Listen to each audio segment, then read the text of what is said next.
Hello dear learners. आज हम लोग एक बहुत इंपॉर्टेंट कॉन्सेप्ट समझेंगे। बेसिकली ये कॉन्सेप्ट बहुत हेल्पफुल होता है रोटेशन के क्वेश्चंस को करने में। आपने देखा होगा कि नीट के पीवाईक्यू में और जेई के पीवाईक्यू में कई बार ऐसे सवाल आए हैं कि जिसमें हमें रोलिंग बॉडी का हमें kinetic energy translational by kinetic energy rotation या kinetic energy translation by kinetic energy total, इनका रेशियो निकालना होता है। कुल मिला के मैं ये कहना चाहता हूँ कि अगर एक बॉडी v वेलोसिटी से चल रही है और ओमेगा एंगुलर वेलोसिटी से अपने सेंटर के अबाउट पास होने वाले एक्सिस के अबाउट घूम भी रही है, तो बेसिकली इस बॉडी में दो तरह के मोशन है बेटा। इस बॉडी में दो तरह के मोशन, एक ट्रांसलेशनल मोशन है और एक रोटेशनल मोशन है। इसीलिए ऐसे मोशन को क्या कहते हैं हम लोग? ऐसे मोशन को हम लोग कहते हैं combined translational plus rotational motion. Combined translational plus rotational motion का मतलब ये होता है कि जो हमारा बॉडी है, रिजिड बॉडी है, उसमें ट्रांसलेशन भी दिख रहा है हमें और रोटेशन भी दिख रहा है ना। अब ध्यान से समझिएगा, अगर मैं इस बॉडी के मोशन को एनालाइज करूं तो सेंटर ऑफ मास से पासिंग एक्सिस के अबाउट ये घूमता हुआ भी दिख रहा है ना। मैं यूनिफॉर्म मास मान रहा हूँ तो यही सेंटर ऑफ मास भी होगा लोकेटेड, है ना। कोई गोल चीज है, गोल कुछ भी हो सकता है, डिस्क हो सकता है, रिंग हो सकता है, हॉलो स्फेयर हो सकता है, सॉलिड स्फेयर हो सकता है, सिलेंडर हो सकता है अंदर इस तरीके से सिलेंड्रिकल स्ट्रक्चर हो, सामने से सर्कल दिख रहा है लेकिन अंदर सिलेंडर है ना। सिलेंडर में भी दो पॉसिबिलिटी है, हॉलो सिलेंडर हो सकता है, सॉलिड सिलेंडर हो सकता है, तो एन नंबर ऑफ पॉसिबिलिटी है। मैं ये मान के चल रहा हूं कि ये जो भी चीज है, मुझे नहीं पता ये क्या है, कोई भी गोल सी चीज है, उसमें ट्रांसलेशनल वेलोसिटी भी है और एंगुलर वेलोसिटी भी है, जिसके वजह से मैं ये कह सकता हूं कि इसमें ट्रांसलेशनल मोशन भी है और रोटेशनल मोशन भी है, राइट। इसलिए ऐसे मोशन को combined translation plus rotational motion कहते हैं, जैसा मैंने कहा आपको, ठीक है। अब इसमें जो बेटा काइनेटिक एनर्जी है ना, वो काइनेटिक एनर्जी भी दो तरह की होगी, ठीक है ना। अब यहाँ पे समझिएगा ध्यान से, मैं चीजों को बहुत सिंप्लीफाई करके शॉर्ट में समझा रहा हूँ, ध्यान से समझिएगा। यहाँ पे मैं समझा देता हूँ आपको, ध्यान से देखिएगा। अगर बॉडी में ट्रांसलेशनल मोशन है तो इसके पास जो काइनेटिक एनर्जी है वो ट्रांसलेशनल वाली काइनेटिक एनर्जी है, और उसका जो फॉर्मूला होता है, उसका फॉर्मूला होता है हाफ एम वी स्क्वायर, जहां वी क्या है बेटा? वी वेलोसिटी का मैग्नीट्यूड है, राइट। जिस भी वेलोसिटी से ये बॉडी ट्रेवल कर रहा है, उस वेलोसिटी का जो भी मैग्नीट्यूड होगा वो हाफ एम वी स्क्वायर होगा। उसी तरीके से इसमें रोटेशनल मोशन भी है, जिसके वजह से इसके पास एक काइनेटिक एनर्जी रोटेशनल वाला भी है, और उसका फॉर्मूला है half I omega square. Getting my point? Half I omega square का मतलब क्या है? आई का मतलब होता है बेटा मोमेंट ऑफ इनर्शिया, ओमेगा का मतलब होता है एंगुलर स्पीड, तो हम कह सकते हैं it's half I omega square. आप एक तरह से देखिए ना तो इसमें एक बहुत सिमिलर सी चीज आपको दिखेगी, हाफ यहाँ भी है, हाफ यहाँ भी है। यहाँ मास है, यहाँ मोमेंट ऑफ इनर्शिया। क्यों? क्योंकि ट्रांसलेशन में जो रोल मास का होता है, रोटेशनल मोशन में वही रोल मोमेंट ऑफ इनर्शिया का होता है, ये हमने कई बार पढ़ रखा है। जो रोल यहाँ स्पीड का है वही यहाँ एंगुलर स्पीड का है ना। तो आप देख सकते हैं जो काइनेटिक एनर्जी यहाँ है वही काइनेटिक एनर्जी यहाँ भी है, बस अंतर इतना है कि ये चलने वाली काइनेटिक एनर्जी और ये घूमने वाली काइनेटिक एनर्जी। अब चूंकि इस बॉडी के पास दोनों है, चल भी रहा है और घूम भी रहा है, तो इसके पास दोनों प्रकार की काइनेटिक एनर्जी होगी, है ना। जो चलने वाली काइनेटिक एनर्जी है वो हाफ एम वी स्क्वायर है, जो घूमने वाली काइनेटिक एनर्जी होगी वो हाफ आई ओमेगा स्क्वायर होगी। मेरे लिए दोनों सेम है, बस अंतर इतना है कि एम को आई से रिप्लेस करना है, क्योंकि ट्रांसलेशनल मोशन में जो रोल मास प्ले करता है वही रोटेशनल मोशन में moment of inertia role play करता है, ये मैंने आपको समझा दिया, ठीक है। इसी तरीके से वी ओमेगा की जगह आ गया, मतलब एक तरह से एनालॉजी हम लोग देख रहे हैं, क्या सिमिलैरिटी है वो देख रहे हैं कि जो काम यहाँ स्पीड करता है वही काम यहाँ एंगुलर स्पीड करता है ना। तो अब सिंपल सी बात है कि इस बॉडी का ट्रांसलेशनल मोशन भी है, रोटेशनल मोशन भी है, जिसके वजह से इसके पास चलने वाली भी काइनेटिक एनर्जी होगी और घूमने वाली भी काइनेटिक एनर्जी होगी। अब हमें ये फाइंड करना है कि इसके पास कौन सी काइनेटिक एनर्जी कितनी है। तो ऑब्वियस सी बात है कि अगर इसके सेंटर ऑफ मास की स्पीड v है तो इसके पास जो ट्रांसलेशनल काइनेटिक एनर्जी होगी वो दी जाएगी हाफ एम वी स्क्वायर के साथ, लेकिन इसकी जो घूमने वाली यानी रोटेशनल काइनेटिक एनर्जी है वो दी जाएगी हाफ आई ओमेगा स्क्वायर के द्वारा। अब यहीं पे बेटा एक कैच है, यहीं पे एक कैच है, वो कैच मैं आपको दिखाना चाहता हूँ कि मैं क्या कहना चाह रहा हूँ। अब ध्यान से समझिएगा, आई क्या है बेटा? आई है मोमेंट ऑफ इनर्शिया, और आपको पता है किसी भी गोल वस्तु का, है ना, चाहे वो अभी बताया था रिंग हो, डिस्क हो, हॉलो सिलेंडर हो, सॉलिड सिलेंडर हो, हॉलो स्फेयर हो, सॉलिड स्फेयर हो, आई डोंट केयर, मुझे इतना पता है कि अगर इसका मोमेंट ऑफ इनर्शिया मैं आई के द्वारा दर्शाता हूं तो आई की वैल्यू होनी चाहिए बीटा एम आर स्क्वायर। अब आपको लगेगा सर ये बीटा कौन सी वाला है, ये तो हमने सुना भी नहीं है ना। ध्यान से समझिएगा, बहुत इंपॉर्टेंट बात है, इससे आपका जो क्वेश्चन है बहुत आसानी से निपटेगा, बस ध्यान से सुनिएगा। आई को हम बीटा एम आर स्क्वायर कह सकते हैं बेटा, जहां बीटा क्या है? बीटा एक नंबर है, एक कांस्टेंट है, ध्यान से समझिएगा चीज़ों को, बीटा एक कांस्टेंट है। अब बीटा का क्या फ़ायदा होगा सर? देखिए, जैसे मान लीजिए आपको कहा गया होलो स्फीयर है, तो होलो स्फीयर में बीटा की वैल्यू क्या हो जाएगी? बीटा की वैल्यू होलो स्फीयर के लिए हो जाएगी 2/3, है ना? अगर आपको सॉलिड स्फीयर बोल दिया गया तो बीटा की वैल्यू क्या हो जाएगी? 2/5 हो जाएगी। अगर आपको रिंग बोल दिया गया, देखिए एम क्या है? Total mass. जो भी गोल वस्तु है हमारा, एम उसका टोटल मास है, आर उसका रेडियस है। अब हमें क्या पता कि डिस्क लिया गया है, रिंग लिया गया, होलो स्फीयर लिया गया, सॉलिड स्फीयर लिया गया, सिलेंडर लिया गया, हमें नहीं पता। बट हमें इतना पता है कि भाई जो भी शेप दिया जाएगा, जो भी क्वेश्चन में शेप दिया जाएगा, उससे हम लोग बीटा प्रिडिक्ट कर सकते हैं। मास पता है, रेडियस आर, रेडियस तो होना ही होना क्योंकि गोल वस्तु है ना? तो मास पता है, रेडियस पता है, बीटा हाँ डिसाइड करेगा कि शेप क्या है। मैं तो सीधा शेप पे अटैक करता हूँ, शेप पता है तो सब कुछ पता है। शेप से कोफिशिएंट आया, कोफिशिएंट से सब आए, है ना? अब ध्यान से देखिएगा, अभी 2-3 जो आगे आने वाले ट्रिक हैं उसमें मैं आपको दिखाऊंगा कि बीटा कितना यूजफुल है और इसके मदद से कितनी आसानी से क्वेश्चंस को निपटाया जा सकता है। ध्यान से सुनिएगा मेरी बात, है ना? अब बीटा क्या है? एक कांस्टेंट है। बीटा की वैल्यू कैसे डिसाइड होती है? शेप से डिसाइड होती है। फॉर एग्जांपल अभी अभी मैंने बताया कि अगर हॉलो स्फीयर है तो 2/3, सॉलिड है तो 2/5, रिंग है तो 1, क्योंकि रिंग का मोमेंट ऑफ इनर्शिया क्या होता है? mr²। यानी यहाँ पे mr² बीटा की जगह 1 रख देंगे तो रिंग बन जाएगा। अगर डिस्क होगा, मान लीजिए ये एक डिस्क है, तो क्या हो जाएगा? हाफ mr² या mr²/2। तो यहाँ बीटा का रोल कौन प्ले करेगा? 1/2 प्ले करेगा, है ना? तो उसी तरीके से हम बीटा की वैल्यू से ये स्थापित कर सकते हैं कि इसका शेप क्या होगा। क्या मेरी बात क्लियर है? अब कुछ नहीं करना, बहुत सिंपल है। आई की वैल्यू क्या लिख देंगे? बीटा mr², है ना? अब यहाँ पे एक और कैच है। इस चीज को बहुत ध्यान से समझिएगा। जो लोअर मोस्ट पार्टिकल है बेटा, जो लोअर मोस्ट पार्टिकल है, जो अपना चक्का है उसका जो लोअर मोस्ट पॉइंट है, अगर मैं चाहता हूं कि ये बॉडी हमारा as a whole pure rolling कर रहा हो ना, तो ये लोअर मोस्ट पॉइंट जो है वो ग्राउंड के रिस्पेक्ट में स्लिप नहीं होना चाहिए, है ना? हमेशा ये लोअर मोस्ट पॉइंट ग्राउंड के कांटेक्ट में होना चाहिए। अब इसका बच्चे कई बार अर्थ से अनर्थ निकाल लेते कि सर अगर लोअर मोस्ट पॉइंट ग्राउंड के कांटेक्ट में रहेगा तो ऑब्वियस सी बात है ये ना आगे जाएगा ना पीछे जाएगा, तो इसका मतलब तो ये है कि ये प्योर रोलिंग होगा ही नहीं। मतलब प्योर रोलिंग तो छोड़िए, ये तो आगे ही नहीं चलेगा तो काहे का रोलिंग? भाई सिंपल सी बात है, मेरी बातों को समझने की कोशिश करिए। मैं ये नहीं बोल रहा हूं कि यही वाला लोअर मोस्ट पॉइंट जो है वो जमीन के कांटेक्ट में रहेगा। मेरे कहने का तात्पर्य ये है कि जो भी लोअर मोस्ट पॉइंट जमीन के कांटेक्ट में आएगा वो लोअर मोस्ट पॉइंट जमीन के रिस्पेक्ट में मूव नहीं कर रहा होगा, ना आगे जाएगा ना पीछे जाएगा। मैं बोल रहा हूं कि ये लोअर मोस्ट पॉइंट लगातार बदल रहा होगा। अभी ये वाला लोअर मोस्ट पॉइंट ग्राउंड के कांटेक्ट में है, जैसे ये थोड़ा आगे जाएगा अब ये वाला लोअर मोस्ट पॉइंट ग्राउंड के कांटेक्ट में आ जाएगा। मतलब अभी ये लोअर मोस्ट है नहीं, जब ग्राउंड के कांटेक्ट में आ जाएगा तब ये लोअर मोस्ट कहलाएगा। थोड़ी देर बाद फिर ये वाला पॉइंट ग्राउंड के कांटेक्ट में आ जाए, फिर थोड़ी देर बाद ये वाला पॉइंट ग्राउंड के कांटेक्ट में आ जाएगा। तो जब भी जो भी पॉइंट ग्राउंड के कांटेक्ट में होगा वो ग्राउंड के कांटेक्ट में आके और उसके अबाउट ऐसा फील होगा जैसे ये पूरा घूम गया है। कुल मिला के ये कहना चाह रहा हूं कि ये लोअर मोस्ट पॉइंट जब ग्राउंड के कांटेक्ट में आएगा तो ये ना पीछे की तरफ घिसेगा ना आगे की तरफ घिसेगा, ये इसके रेस्पेक्ट में रेस्ट होगा, रेस्ट पे होगा ग्राउंड के रेस्पेक्ट में। ये भले ही हो सकता है कि ये थोड़ी देर बाद ये पॉइंट ही ऊपर चला जाए, ये पॉइंट ही ऊपर चल जाए, लेकिन जब तक वो पॉइंट जमीन के कांटेक्ट में तब तक जमीन और उस पॉइंट के बीच में कोई मोशन नहीं होगा। आई थिंक आपको क्लियर हो गया होगा मैं क्या बोलना चाह रहा हूं। पॉइंट लगातार बदल रहे हैं, जो निचली बिंदु है उस निचली बिंदु का जो पॉइंट है वो लगातार बदल रहा है क्योंकि चक्का आगे की तरफ चल रहा है। लेकिन जब भी जो भी पॉइंट ग्राउंड के कांटेक्ट में होगा उस समय वो पॉइंट जमीन के रेस्पेक्ट में ना आगे जाएगा ना पीछे जाएगा। यही है प्योर रोलिंग का कंडीशन।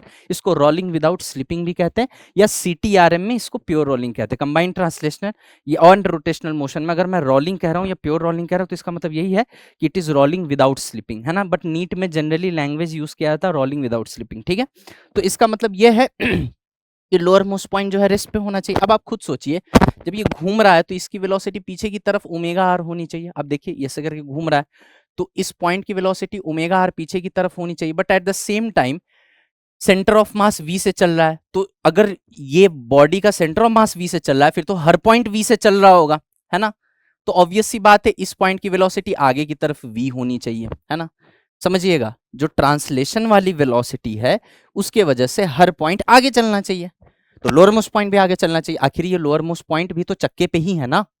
उसी प्रकार से जब ये इसके अबाउट घूम रहा है ना, तो अब सोचिए कि ये लोअर मोस्ट पॉइंट पीछे आना चाहिए, लेकिन हमें पता है कि न ये आगे की तरफ जमीन पे घिस रहा है न ये पीछे की तरफ जमीन पे खींच रहा है। इनफैक्ट जो लोअर मोस्ट पॉइंट जमीन पे जब था, जब तक जो भी लोअर मोस्ट पॉइंट जमीन के कांटेक्ट में था, तब तक वो जमीन के रिस्पेक्ट में रेस्ट पे था। इसका मतलब ये है कि ये v और ओमेगा आर सेम रहा होगा, यानी हमें यहां से पता चल गया कि v is equal to omega r is the condition. क्यों? क्योंकि v इधर है, ओमेगा आर इधर है, v माइनस ओमेगा आर करेंगे तो क्या आ जाएगा, वेलोसिटी आ जाएगा इस पॉइंट का, और वो वेलोसिटी जीरो होनी चाहिए, क्योंकि हम चाहते हैं कि जमीन अगर रुकी हुई है तो ये पॉइंट भी उसके रिस्पेक्ट में रुका हुआ हो, मतलब इन दोनों में आपस में कोई घिसण ना हो, है ना। तो सीधी सी बात है। वैसे आप समझने के लिए ऐसे समझ सकते हैं कि जैसे मान लो टायर घूम रहा हो और कीचड़ में फंस गया हो, तो उसमें आप नोटिस कर सकते हैं कि टायर बड़ी तेजी से घूमता है लेकिन आगे नहीं चलता, तो उसमें लोअर मोस्ट पॉइंट पीछे की तरफ घिस रहा होता है जमीन के रिस्पेक्ट में।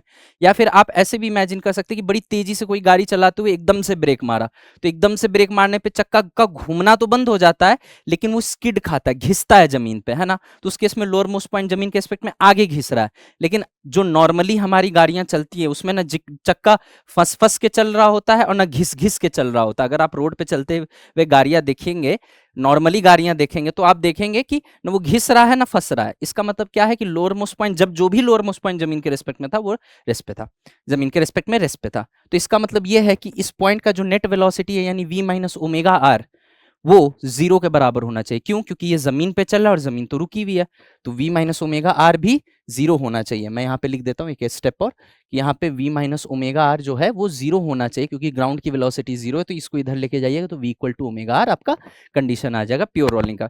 शॉर्ट एंड प्रिसाइज में आपको मैंने प्योर रोलिंग भी समझा दी, प्योर रोलिंग में चलता क्या। अब ध्यान से देखिए बेटा, रटना कुछ भी नहीं है, v equal to omega r का कंडीशन हमें पता है। ट्रांसलेशन वाली kinetic half m v square हो जाती है, रोटेशनल वाली kinetic energy half I omega square हो जाती है। लेकिन अभी अभी सिखाया गोल चीज के लिए I m beta m r square है, तो यहाँ beta m r square omega square लिख दिया। अब आपको चूंकि पता है कि हम सारी बातें प्योर रोलिंग के लिए कर रहे हैं या रोलिंग विदाउट स्लिपिंग के लिए कर रहे हैं, तो हम ये बोल सकते हैं कि ये जो हमारा beta m r square omega square है ना, ये v equal to omega r के कॉन्सेप्ट से ये बन जाएगा क्या, आप देख सकते हैं ओमेगा आर वी है, प्योर रोलिंग की बात चल रही है, तो ओमेगा आर अगर वी है तो मैं ओमेगा स्क्वायर आर स्क्वायर को वी स्क्वायर लिख सकता हूँ, तो ये बन गया half beta m v square, है ना। बेसिकली मैं एक के टर्म्स में दूसरे को लिखना चाह रहा हूँ। अब देखिए यहाँ क्या हो जाएगा, काइनेटिक एनर्जी टोटल क्या हो जाएगा, तो ट्रांसलेशनल और रोटेशनल का सम, है ना, चल भी रहा है घूम भी रहा है, तो टोटल क्या है, टोटल तो एनर्जी है। एनर्जी को क्या मतलब है कि चलने वाला या घूमने वाला, एनर्जी स्केलर क्वांटिटी है, एनर्जी में कोई थोड़ी भेदभाव होता है ना, तो चलने वाला घूमने वाला दोनों जोड़ दिए तो टोटल एनर्जी आ गया। तो हाफ एम वी स्क्वायर हो गया, half beta m v square हो गया, half m v square common लिया, वन प्लस बीटा आ गया, है ना। तो यहाँ पे आप देख सकते हैं। अब आपको क्या आएगा सवाल नीट में, जनरली आपको क्या आएगा नीट पीवाईक्यू में जो सवाल आता है वो मैं आपको बता देता हूँ, सिंपल एंड शॉर्ट बिल्कुल। वो पूछते हैं कोई भी एक शेप दे देंगे, डिस्क दे देंगे, रिंग दे देंगे, आप जाके देख लीजिएगा नीट पीवाईक्यू में आपको बड़े बतेरे ऐसे सवाल मिल जाएंगे भर भर के, है ना। तो कभी आपको डिस्क दे देगा, कभी रिंग दे देगा, और उसके बाद पूछ ले जेई मेन में भी इनफैक्ट तो पूछ देगा कि बताइए ट्रांसलेशनल काइनेटिक एनर्जी और रोटेशनल काइनेटिक एनर्जी का रेशियो बताइए, और आपको लिख देगा कि it is rolling without slipping, है ना। रोलिंग विदाउट स्लिपिंग का मतलब प्योर रोलिंग है, मतलब नीचे वाला पॉइंट जमीन के रिस्पेक्ट में घिस नहीं रहा है, ना पीछे ना आगे, है ना। तो मतलब जब जो पॉइंट था वो ग्राउंड के रिस्पेक्ट में रुका हुआ था। ये हो सकता है कि वो पॉइंट ही बदल गया, अब अगला पॉइंट है तो वो रेस्ट पे जमीन पे, है ना। तो ऐसी चीजें हो रही हैं, है ना। जैसे ऐसे समझिए ना कि मान लीजिए चक्के में बहुत सारे दांत लगे हुए हैं, है ना। तो और इस तरीके का ना होल होल होल होल जमीन पे, है ना। जैसे कि अपने साइकिल के पेडल में आप देखेंगे कि इस तरह का एक एक्सेल होता है, उसमें बहुत सारे टीथ होते हैं और उसके ऊपर चेन फंसते हुए चलती है जहां हम पेडल मारते हैं साइकिल में। तो उसी तरह की कोई चीज मैं इमेजिन करना चाह रहा हूँ कि मान लो ऐसे चेन को काट के ऐसे सीधा कर दिया, उस पर इस तरीके से इस तरीके की कोई चीज चल रही है। तो अब देखिए ध्यान से, जब जो दांत इसमें फंसा हुआ है तो ये ना आगे जा रहा है ना पीछे जा रहा है ना। अब ये हो सकता है कि नेक्स्ट टाइम ये वाले दांत जो है, ये वाली दांत ये इस छेद में फंसे, फिर हो सकता है नेक्स्ट टाइम ये वाली दांत जो है, ये वाली दांत है ये फंसे, लेकिन जब जो फंसा हुआ है उस समय वही फंसा हुआ है, वो पीछे या आगे नहीं जा रहा। अब हो सकता है पॉइंट ही चेंज हो जाए। आई होप आपको समझ में आ रहा होगा मैं क्या बोलना चाह रहा हूं। तो भाई जब ये फंसा हुआ है तो रुका हुआ है, ये वाला पॉइंट रुका हुआ है। अब ये हो सकता है कि ये ऊपर चला जाए और ये वाला आके अगले पॉइंट पे ऐसे फंस जाए, है ना। इस तरह की कोई चीज हो रही है, मतलब लोअर मोस्ट पॉइंट जब जमीन के कांटेक्ट में होता है तभी लोअर मोस्ट कह रहे हैं, और वो रेस्ट पे होता है। एनीवे सवाल क्या होता है, आपको कोई एक शेप दे देगा, रिंग दे देगा, डिस्क दे देगा, स्फेयर दे देगा, हॉलो स्फेयर सॉलिड कुछ भी दे देगा, सिलेंडर दे देगा, है ना। सिलेंडर के लिए भी आपको पता है रिंग और डिस्क जैसा ही चलता है। अगर हॉलो सिलेंडर है तो एम आर स्क्वायर अपने एक्सिस के अबाउट, है ना, अपने एक्सिस के अबाउट और सर्कुलर प्लेन के परपेंडिकुलर, है ना, क्योंकि एक्सिस सिलेंडर में भी दो ढूंढ सकते हो चाहो तो, है ना। और अगर डिस्क दे देगा तो mr²/2 हो जाएगा, रिंग होगा तो mr² होगा, है ना। उसी तरीके से हॉलो सिलेंडर होगा तो हॉलो सिलेंडर बिल्कुल रिंग जैसा होता है mr², और अगर सॉलिड सिलेंडर होगा तो mr²/2 हो जाएगा। एग्री। अब ध्यान से सुनिएगा वो क्या बोलेगा। एक कोई बॉडी दे देगा, फर्ज करिए कि डिस्क दे दिया, है ना, तो एक डिस्क है, उसके सेंटर ऑफ मास की ये वेलोसिटी है, उसका रेडियस ये है, ऐसे करके दे देगा, है ना।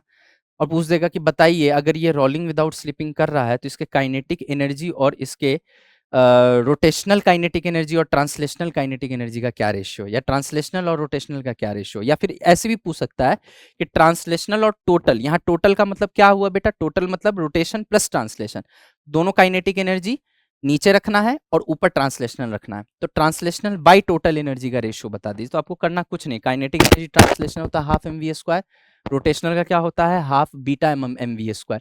अब देखिए mv² कट गया, हाफ से हाफ कट गया, 1/बीटा आ गया आंसर, है ना। मतलब आपको कुछ नहीं करना है, आपको सीधा कोफिशिएंट पकड़ना है और आपको दिमाग ही नहीं लगाना है, आपको सिर्फ कोफिशिएंट पकड़ना है। मतलब अगर डिस्क के लिए दिया होता ना तो बीटा होता है डिस्क का 1/2, आंसर सीधा 1/1/2, सीधे आंसर 2। मतलब बिना पेन के आप डायरेक्ट देख के आंसर बोल सकते हैं कि भाई अगर डिस्क है तो डिस्क के लिए बीटा क्या होता है, अभी अभी सिखाया कि बीटा कोफिशिएंट होता है mr² का, mr² का कोफिशिएंट यानी गुणांक क्या होता है, हाफ होता है ना, तो आप सीधा यहाँ पे हाफ रखेंगे और 1/2 क्या हो जाएगा, ऊपर जाके 2 हो जाएगा, दैट्स इट।